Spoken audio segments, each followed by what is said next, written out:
And so it's been an exciting journey from episode 1 of Ghana's Youth President. And here we are on episode 2. Welcome to our show.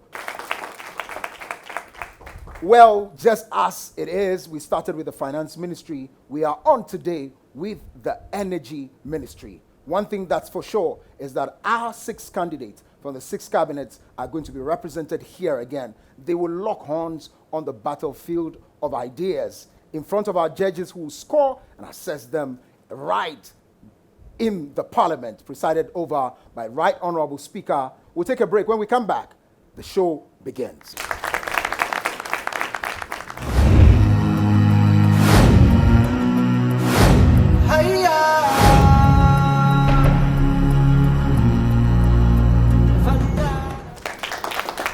All right, so welcome back from the break. Now, for you viewers at home, you are going to have the opportunity, just as we said from episode 1, that later in the weeks to come, you would have to vote for your best cabinet. But of course, remember, once again, we're telling you that the 20,000 Ghana cedis cash prize is up for grabs as our project fund for the best cabinet. Of course, 11,000 Ghana cedis will be won by the best presidential candidate, who gets to share with the rest of the ministers as well. We have 6 cabinets. Of course, we have the Asantewaa cabinet with us. The Republic cabinet is also represented. Gold Coast cabinet is with us as well. The Democrats are here as well, the Democratic cabinet. And then Gaggisberg cabinet. Last but not least, Osagyefo cabinet. Put your hands together for yourselves. And we've seen a lot of arguments on the floor right from last episode. Judges will be here to score and assess. Their job is simple. They give marks according to what they hear. 1 point is for 20 Ghana cedis. 10 points is all you need to push your cabinet forward. Today, I'll start with Mr. Jignesh Viradia. Your very first comments. Today we are talking about energy. What are you expecting? The floor is getting heated up. Energy is strong, so let's see what our young ministers have to say. Looking forward to hear all the good things, what they have put in their bag. Mr. Nee Michael Annan, well, energy issues, very tough one. Do you think that our people are up to task? I am sure after the first episode, they had prepared enough to deliver. So let's see what they bring on board. Let's see what they bring on board. Thank you very much. So we start off first off with Mr. Gani Isaac Kor. He is the energy minister representing Asantewaa. 3 minutes is all you have. Let's hear you. Right Honorable Speaker, Supreme Judges, Members of Parliament, ladies and gentlemen, all protocol duly observed. Mr. Speaker, I rise to go on to my substantive policies. Mr. Speaker, the doom called Dumsor have plagued the status quo in the energy sector. The effect of the past of Dumsor on our economy has been devastating.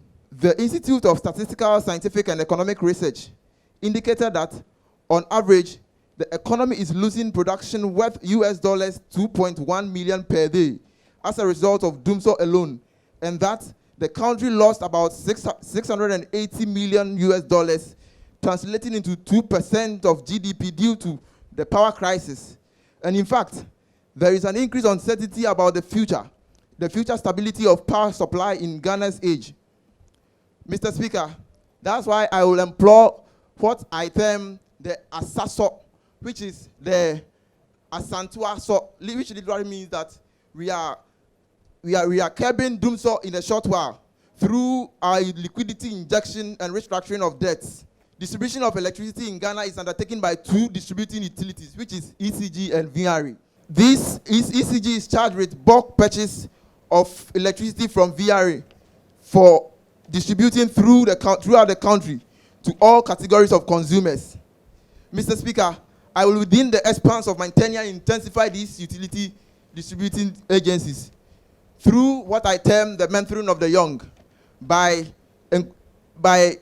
bringing Duke Energy of USA to help us review the electricity tariff from 11.17% to 0.15% to ease consumers in financial matters. Mr. Speaker, the abundance of solar supply in Salaga, Boku, Bole, and other parts of the country shows that Ghana is well endowed with solar energy potentials, which are conducive for installation and utilization of solar energy technologies and systems. Harnessing the renewable energy potential and incorporating it into existing energy portfolio of Ghana can help reduce the erratic power supply. I will engage renewable energy engineering graduates of our universities in partnership with solar energy distributing companies in the country to work on producing a colossal amount of solar energy to ease the flow of electricity in Ghana.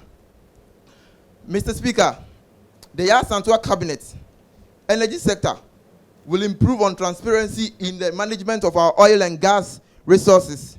Our commitment to exploiting the right to build information passed will further enhance transparency in the oil and gas sector in collaboration with the private sector. Thank you very much. Let's put our hands together.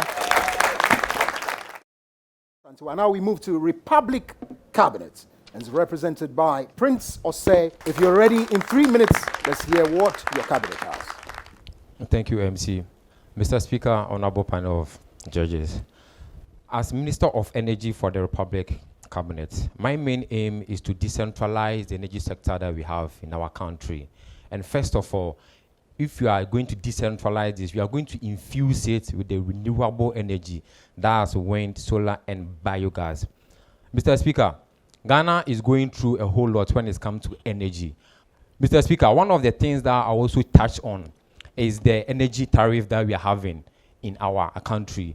As energy minister, I will make sure I will put measures in place to reduce this energy tariff on our people so that we will ensure and enforce the UNDP SDG goals of eradicating poverty from Africa.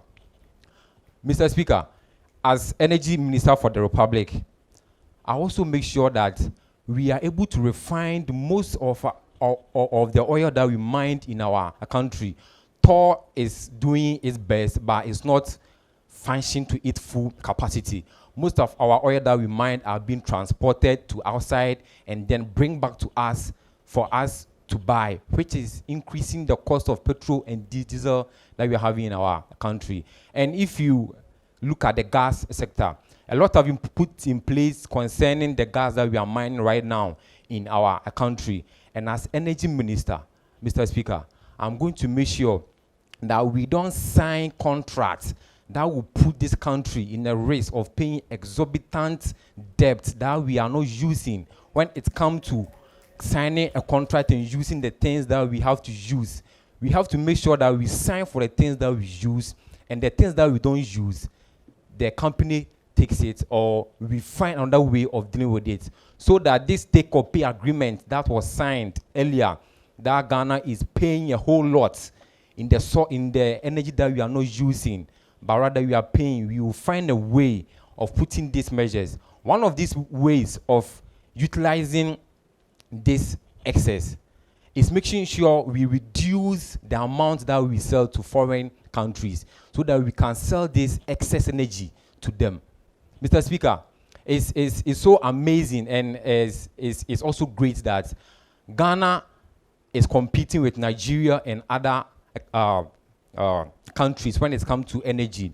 And the price that we are selling at, Mr. Speaker, is higher than our competitors. So as energy minister, I'm going to make sure we reduce all these charges so that we can sell to Benin, Togo, Cote d'Ivoire, and all the rest, so that we can get the benefits and not rather paying exorbitant prices on all these. Thank you very much. Speaker.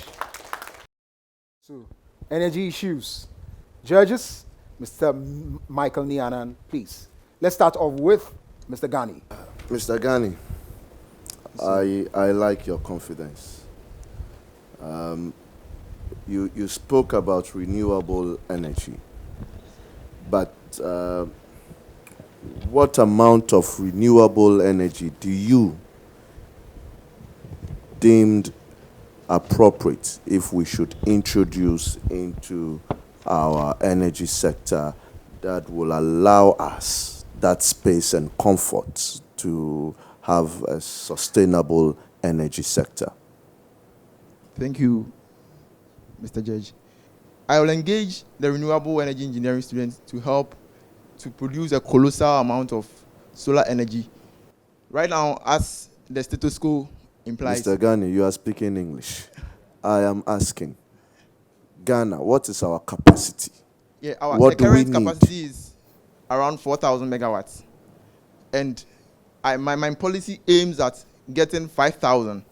So then I will engage these students, these graduates, and then we will produce about 1,000 to help the flow of electricity in Ghana. Secondly, you spoke about oil and gas, and you dwell more on transparency. What is not transparent about our oil and gas? Thank you very much. As the current status quo, we recently heard that the Bost Energy, the boss of Bost Energy, has resigned due to certain malfeasances and let me say machinations at that sector. If we implore the right to information bill, I believe that these malfeasances and other stuff existing will be eradicated, and it will help alleviate so much losses. All right, so Mr. Jignesh, any follow-up? Yes, I would like to correct on some numbers in terms of our production and utility. Very We are well. already producing enough power.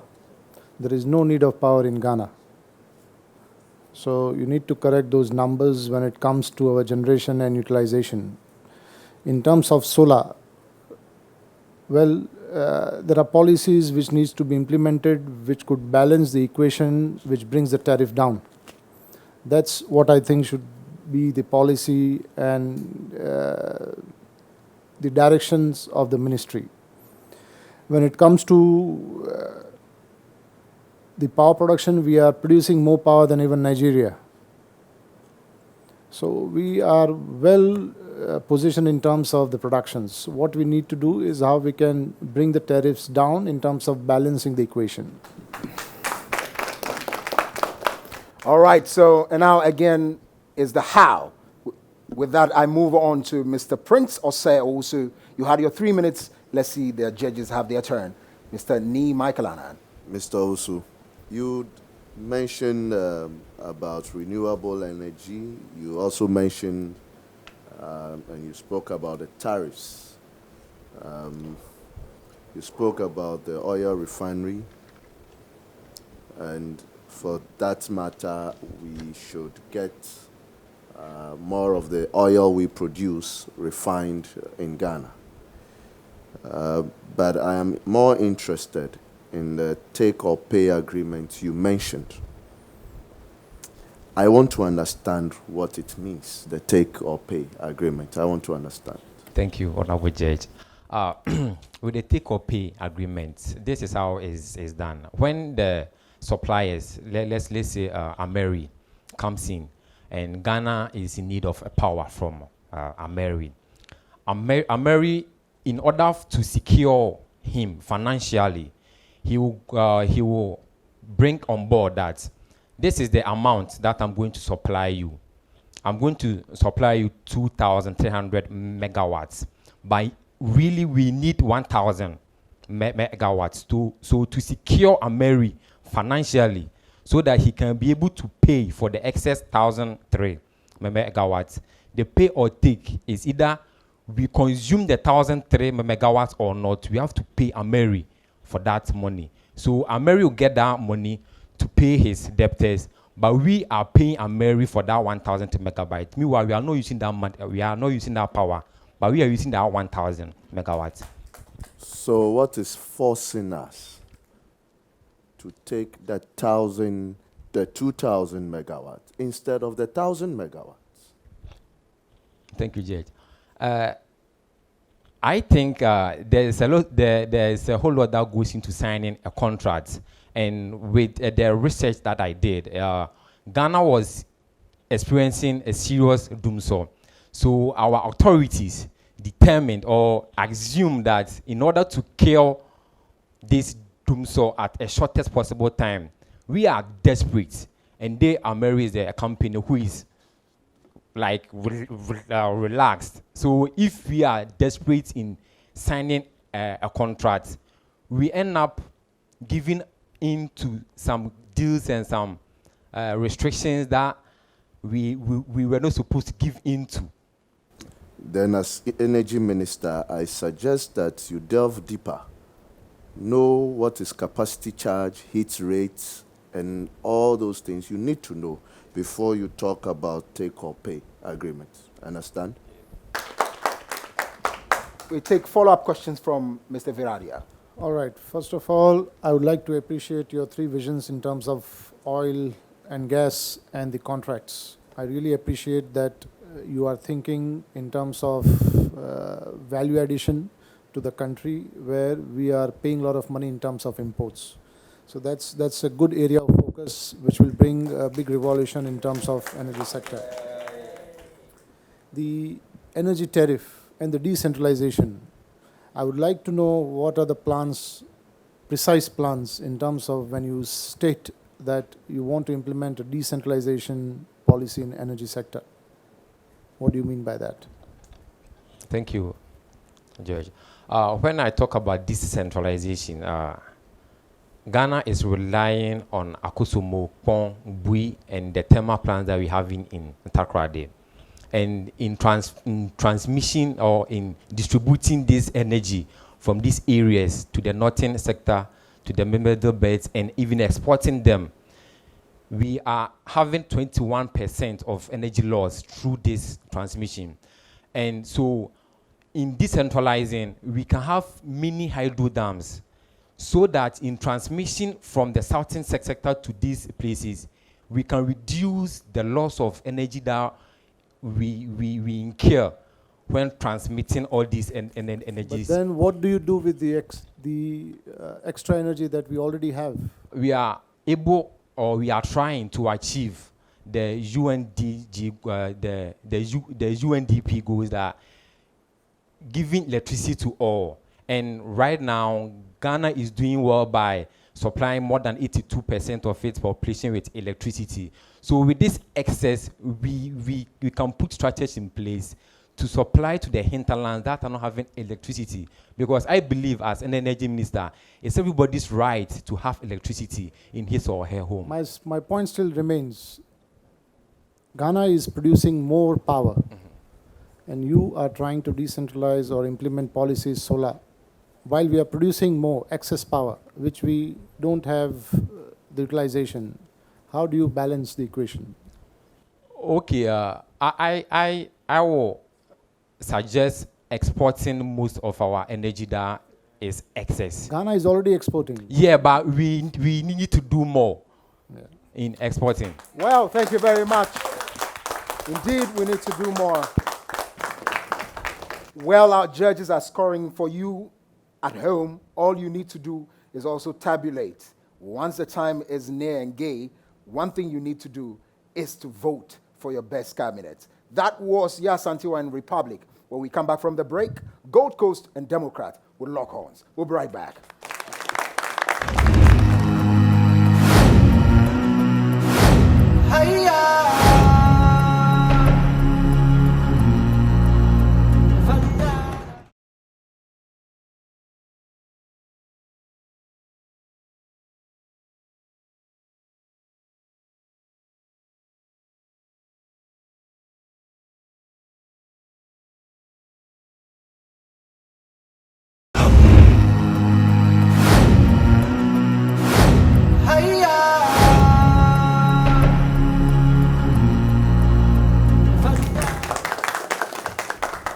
And this is round 2 of our competition here on Ghana's Youth President. Round 1 was a bit heated. We saw exchange of ideas. Let's see what round 2 has to offer us.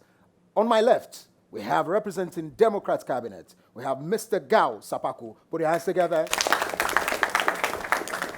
And representing Gold Coast is Michael Osei Jabo. Gentlemen, are you ready? This is energy, and I can see from your faces that you are ready to give us a competition. Right, Honorable Speaker. Judges, let's start off. 3 minutes. Mr. Gao Sapaku, it's your turn. Mr. Speaker, judges, people of Pandai, audience, ladies and gentlemen, our goal as a ministry is to make power accessible and affordable.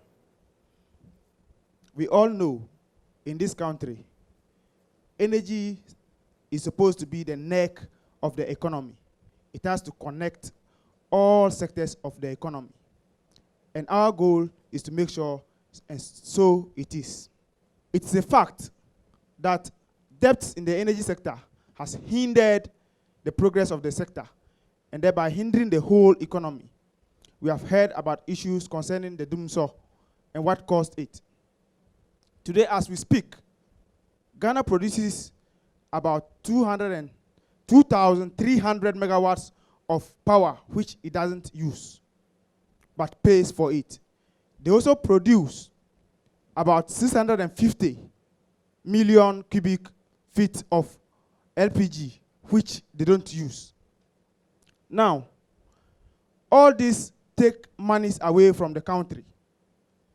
In the power sector, we pay over 2.5 billion cedis to various producers on power which we do not use. Today, as we speak, we have to renegotiate most of these deals to make sure Ghana gains more from it. We are currently operating on the take or pay contract basis, which we believe is not favorable to the country. But we wish and we hope to make sure we move it to the take and pay contract level. Now, another main area is where we have leakages of funds, revenue from the energy sector. We have always talked about leakages in various sectors of the economy. One main area that we have not looked at critically is the energy sector. Most of the revenues raised within the energy sector goes into private pockets. And so we are thinking of making sure that our revenue collections are more electronic now. When it becomes more electronic, we will be able to curb most of the leakages that goes on in the revenue collection area. Now, we are also going to make sure that people who are involved, individuals who are involved in those, how would I call them, siphoning the monies, we will make sure they are punished very well. Because as we know it, most of them go unpunished. All right, on that punishment note, let's put our hands together. For 3 minutes, let's hear from Michael Osei Jabo, Gold Coast Cabinet. Put your hands together for him. Good day, Right Honorable Mr. Speaker, the judges, fellow candidates. As we all know, Ghana is a nation of great tenacity and resilience, rising from a past of exploitation and achievement, defeat and to victory. Ghana has attained strides and triumphs, yet there's a rising test to accelerate the growth and development by leaders and citizens. From the rich forestry of the south to the minerals and oils from the west, the handicrafts and the natural resources from the north. Ghana is hopeful that an ultimate utilization of energy can add value and embellish her prospect. Ghana's energy generation and distribution locally and internationally, despite the various glitches, have bettered the lives of people throughout Ghana. There's no looking back. We are marching on. Somewhere we heard we are part of a named shithole, but I believe in the same that it can aid in liberating us from economic detours to national prosperity. Why? Because in there lies an inexhaustible source of bio-waste. On this, I'll take you through my energy-centered goals, which will have a 30-year plan. Ladies and gentlemen, Ghana has a 10-year plan written in the books and shelved. Why is it that it hasn't been ratified at Parliament? So sorry. If you look at Lee Kuan Yew of Singapore, look at Paul Kagame of Rwanda, if you look at Trinidad and Tobago, if you look at Angola, all these people, all these leaders from these countries had plans, energy-centered plans, plans that had taken their countries from the third world to the first world countries. And these goals are: 1, sustainable agenda on affordable and clean energy for all. 2, enhancing employment rates, utilizing of indigenous skills, harnessing the high temperatures in the various regions, inclusiveness of renewable energy, foreign direct investment and local content participation, transparency and domestic accountability. And the last one is partnership for goals. Ladies and gentlemen, looking at waste generation in Ghana, in 100% scale, we have 60% being bio-waste, and 30% being combustible, and 10 being not usable but yet recyclable. So my ministry is going to look at harnessing the energies in the bio-waste, that's producing biogas from these. And then it will quite amaze you that the incumbent government has a biogas plan, but it hasn't been implemented. Why? But we look at nuclear reactors or nuclear plants, that is what I call solitudinum facing pacem appellant. This is desolation, not peace for progress. And in this, we find what we call the... All right, thank you very much. Let's put hands together. Judges, question time. Let's move on straight to Mr. Gao Sapaku. You take questions from Mr. Jignesh Viradia. You have covered many good points which your ministry or you being a minister have identified the cause or reforms which needs in the energy sector. The first and most important, what I would appreciate your concerns and your point of address is the accessibility and the affordability of the energy sector, which is key and growth engine for any country in terms of energy. When it comes to the regulators, or rather say the implementing bodies who are a key engine in terms of renegotiating the current tariff, is also a good point what you have put into your agenda. The transparency in terms of leakages, pilferages, innovations which you have identified is also one of the key prime, say, area of focus what the ministry should have. Putting all together, still you need to bind and combine all the things together to form a firm policy in terms of numbers which will bring a real outcome of your vision. Thank you. All right, we move on to Mr. Nee Michaelanen. Your delivery was good. You mentioned debt as one of the major obstacles. How do we tackle this issue of debt, or how do we retire the existing debt that we have?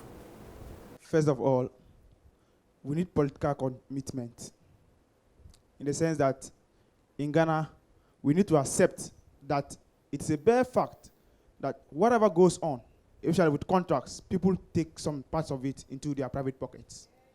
First of all, we need people to understand that we don't want anything from it anymore. And so we go all out to negotiate. Another thing that we need to do on this is that if you look at the various contracts, governments have come in and governments have gone out with these same contracts being existent. Today, as we speak, if we are able to renegotiate, to take and pay, we can even continue or increase our export of power. Because there are other countries, for example, Togo. I know places in Togo that have very dim lights because the power in Togo is not that, let me say, abundant like it is in Ghana. And so we can continue to what? Increase our export. So one way to defray these debts is to make sure that we renegotiate, take and pay, and then we increase our exportation of power. This take and pay you talk of, I think, arises from the fact that the capacity charge of these IPOs or PPAs, we are supposed to pay for everything. But what is the understanding of this take and pay? If I have to produce 1,000 megawatts, right, what quantum of machinery or generators do I need to produce constantly 1,000 megawatts? Now, assuming I need 1,200, 1,300 to be able to stay alive all the time to produce 1,000, isn't it right that I put in my agreement that the excess capacity that I put in, you pay for it? How are you going to renegotiate it differently? Because you can't bring in generators of 1,000 megawatts and produce 1,000 megawatts. Thank you very much. I think we need to begin to get to a level where we are not lazy in thinking as a people. Because, first of all, if government can take that power from you, which they don't need an export, it means you, the one producing, can also still negotiate with government, so that if you don't have the ability to export, government will support you to do it. The next point is to move quickly to Michael Osei-Jebo. Judges, over to you, Mr. Michael Nianan. Michael, your delivery was good. We are not here for inspirational talks. We are here for serious business. You go straight to the point. I mean, you have some nice areas that you covered, but what I did not see or hear is going deeper into how to achieve these things you have mentioned. You mentioned affordability, bringing in investment, domestic accountability. These are all big English. I would have wished you would have broken them down for us. But you mentioned waste generation and bio-waste. How much of power or energy can we generate, by your estimate, from bio-waste? Thank you very much, sir. So for my energy-centered goals, will be like the backbone of all activities or projects that the Ministry of Energy would undertake. So if you look at it, it's more sounding like sustainable development goals. So this is what we'll be looking at as we move ahead. So with looking at bio-waste too. Let me not cut you. I think you all keep mentioning sustainable development goals. Is it to harass us or something? we are all fighting a war to achieve all these things. Yes, so. But at the end of the day, we want something creative out of you. The the SDGs are actually somebody's program, right? Yes, sir. I want your program. And my program is energy-centered goals. Yes, and you have mentioned bio-waste. Yes, sir. You mentioned how much of waste we create. Now, how much of energy can that waste give us? All right, sir. 100%, looking at the statistics, we have 100% waste generation, 60% being bio-waste. And then I had to make research looking at other countries that are doing well in the bio-waste. And so we have Sweden here. So in Sweden, 1.2 million households are being fed with their waste to energy, and then they get 800,000 kilowatts of energy from the waste they generate, the bio-waste, these 1.2 million households generate. So they in turn get 800,000 kilowatts of energy. So if you bring it into Ghanaian context, you realize that if 1.2 million households can also generate an amount of bio-waste, could also help generating that same 800,000 kilowatts. It doesn't change. It's not like they have a higher excreta systems than we have. It's the same because we are all human. And also, I had, with respect to the policies, I had AGRIC. So it was going to be a more constructive policy, looking at the sectors that gives the country revenue, the agri sector, institutions like the schools, households, and industries. The agri sector, we were going to look at the windmills. You are not a Greek minister, so stick to energy. Yes, sir. Our energy was going to be more constructive, so that the industries, for example, where I live is an industrial area. In 2016, when there was energy crisis, there was a time that they take the households from the grid. We don't get electricity from like 6 p.m. to the next 6 a.m. because the industries in that community needed that energy to make sure that they produce. You understand? So if you are able to get these household solar energy or even biogas, all right, they can be able to produce their own energy and also regulate them in the sense that we wouldn't have energy crisis causing fire outbreaks and all. I think thank you this very is much. what we Bye. need. Some of the things you have said is what we need, not the nice English, right? Yes, sir. Okay. Well Very done. practical sir. points. Let's put our hands together as well. Very practical points. What we need here on Ghana's youth president, Mr. Viradia. I will continue with my co-judge, stating that everything what he spoke is good English, nice fairy tale, nice story. I didn't hear any policy. I didn't hear any change. I didn't hear any impact that you are trying to bring in energy sector in terms of your precise address to the issues pertaining on the grounds. For me, you have to be very precise as you are in serious competition. What your competitor on the other side, the other minister, he was very precise in elaborating the concerns, issues, and how he will try to overcome it. So for me, the policies, you need to come straight to the policies. All right. Thank you, sir. Thank you very much. Let's put our hands together. We need to come with very practical solutions to solving our energy issues. Well, that's what the judges think. What do you think at home? We're going to be giving you an opportunity later in the weeks to come to vote for your very best cabinet and minister. We'll take a break here. When we come back, I'll introduce the rep from Gaggisberg and Osagifo to lock horns on energy issues. Ghana's youth presidents return shortly.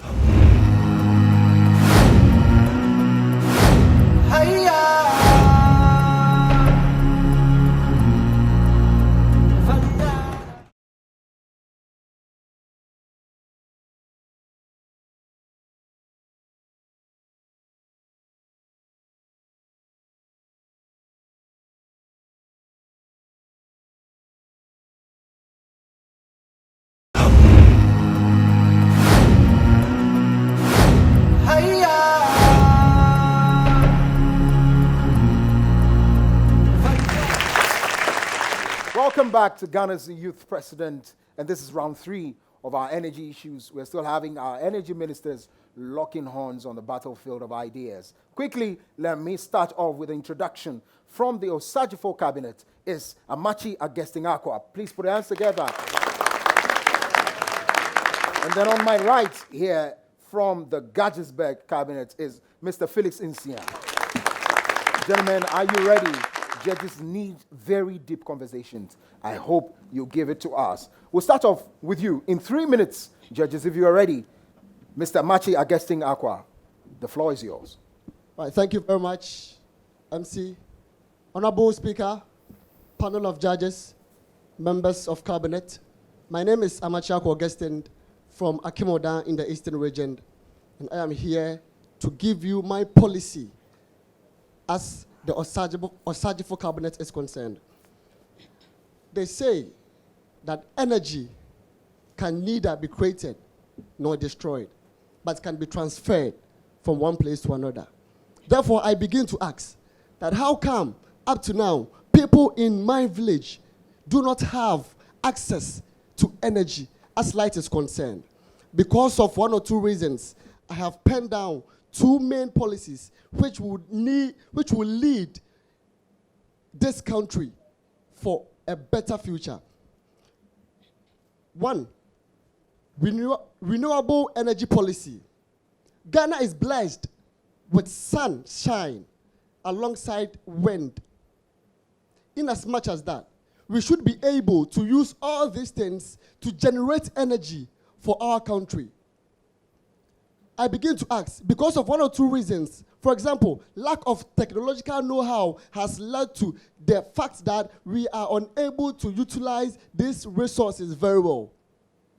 So how do we do? How do we do? Therefore, we have to improve. We have to bring people on board with reforms and creating an exclusive, affordable energy systems for all, so that our energy system will be stable. Secondly, wind turbines is also another way in which energy can be generated. If you go to Kwawu, on the mountains of Kaswa, all these places, there's a high level of wind blowing. In as much as that, these winds can be transferred into source of energy, which will make Ghana, as it were, Dumso will be no more. That is why I am here as the energy minister, to see to it that all these things are done, meaning I'm forecasting for the future. The implementation of these two policies will help Ghana have a stable energy supply. Thank you very much, Honorable Speaker. Thank you very much. A lot of passion and energy oozing out. Indeed, he's ready. We'll go straight to our next person, Mr. Felix Insia, representing Gadgesburg Cabinet. Over to you in 3 minutes. Honorable Speaker, distinguished panel of judges, colleagues, cherished viewers, friends from the media, ladies and gentlemen. In fact, it is understood that energy is the backbone of every country, and with Ghana not be an exception. In fact, with an energy sector, it affects every sector of the economy. Let's take it from the health sector, all the sectors. And as we saw some years back, the energy sector made sure that some people were laid off because of power outages. A lot of people were laid off because they couldn't afford the losses they were getting. So they had to lay off workers. So my cabinet, together with myself, we put down some policies, and one is cutting down government funds to the energy sector. As an energy minister, there are some things which was signed by the previous government, take or pay deals, where we have to pay for something we didn't use. I don't even understand. As an individual, can you pay for something you've not used? So definitely, we use 40% of the 100% being produced, and we have to renegotiate so that we will pay what we use, not pay or take or pay deals.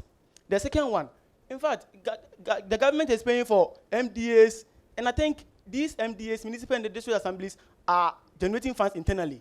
So I think government must make them to pay at least 50% so that it will cut down the load on government. And the second one, the minister also made it aware that we can't measure the lighting system, the street lighting system, and I think it's not good. We all understand that street lights are very good. So I think in the short term, we should make sure we measure it very well, then all the costs being shared, so that it will not be a load on the government. And in the long term, we will switch to the solar street lighting system. That's what I call it, solar street lighting system. Then we have to change all our postpaid meters to prepaid meters. I believe when you pay what you use, government wouldn't have to cover a lot of the losses, because in 2012, in fact, over 1,000 private, these are big companies who were owning government, over 460 million Ghana cedis. And I believe if it's prepaid, you pay and you use, and it will cut down government cost. And the second one is we have to restore confidence in the energy sector. In fact, over the years, the energy sector is one sector which has been looked down because the people of the country don't have. All right, that thank you confidence in very them. much. Let's put our hands together. Those are his thoughts. Judges, we'll start off with your questioning. The first from you, Mr. Michael Nianan. Amachi Augustine Akwa will take. Augustine, I like your energy. You mentioned you are coming from Oda, so you should be aware of the capacity or the potential of Odan in terms of solar? If you are, then I did not hear what practically you can do to make sure that Odan, for instance, produce more solar energy and, of course, probably go off the national grid. Thank you very much, Mr. Nee Michael. Oda produces a lot. Oda is a geographical area whereby sunshine seems to be very high. So therefore, if there should be the need for rooftop solar panels, it will reduce utility tariffs. How are you going to do that, and how will you finance it? I said that we will bring people on board with reforms and creating an exclusive, affordable energy system for all. Which people?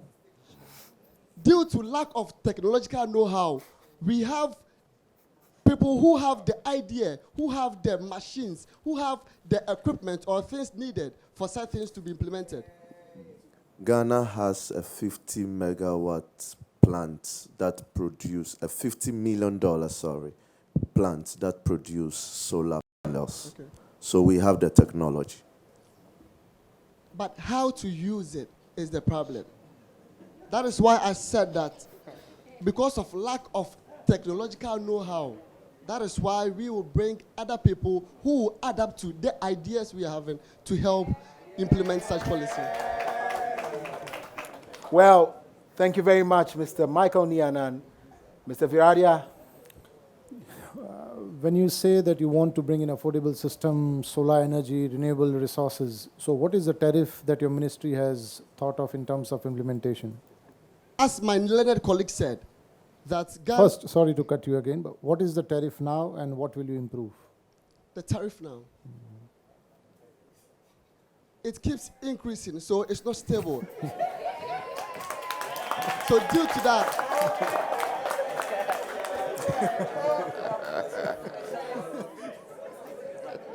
Are you aware of any regulatory authority who defines the tariff? pardon me, Are you aware of, within your ministry, are you aware of any regulatory authority who defines the tariff within your ministry? well, actually, I can't pinpoint it, but since light is also a source of utility, if solar panels are being implemented. You are moving from the point. No. I'm asking you, within your ministry, do you have a regulatory authority which governs, dictates, or derives to a pricing mechanism in terms of tariff? We will find one. There is one. PURC is there. It is called Public Utility Regulatory Authority. Okay, all right. All right, thank very you much. very much. Mr. Amachi Augustine. Well, very funny moments here, but of course, as interesting, Ghana's youth president would always bring it out to you. Well, we move on to our next candidate, Gadgisburg Cabinet, Mr. Felix Insia. Let's start off with Mr. Adan. Mr. Felix, I like your pose and the confidence, and you surprised me. I think you went direct to implementationable policies.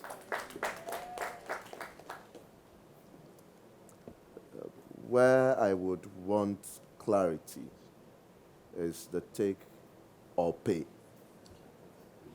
I still don't get it. Everybody is talking about the take or pay. But how did we arrive at the take or pay? Can you tell me that? Mr. Speaker, thank you very much for the question. In fact, the total power being supplied is 5,083 megawatts, of which the country, on average, needs, that's the peak demand, is 2,700. Where does the rest go? So I will ask you this question. Okay. If your demand is 2,300 megawatts, 2,700. 2,700 megawatts, what capacity do you need in terms of generators to produce the 2,700 megawatts? 100 megawatts. No, it cannot generate 100 megawatt. Okay, so I think you guys, energy ministers, aside this being a forum that we are competing, we are also educating. So before you get here, you must have your facts, right? You must be armed with your facts. Because if you buy a generator that produces 100 megawatts, right, or kilowatts, it will not produce you 100 kilowatts or 100 megawatts. So you always need excess capacity to be able to produce that. And that ought to be paid for. You understand? So we are also educating people, right? Right. Thank you. Thank you very much. And that's what you get on Ghana's Youth President in the locking horns of ideas. You also get educated and sensitized as well. Well, we'll take a break. When we come back, we'll line up all of them and we'll tell you what the judges think in terms of their score sheet. We'll be right back.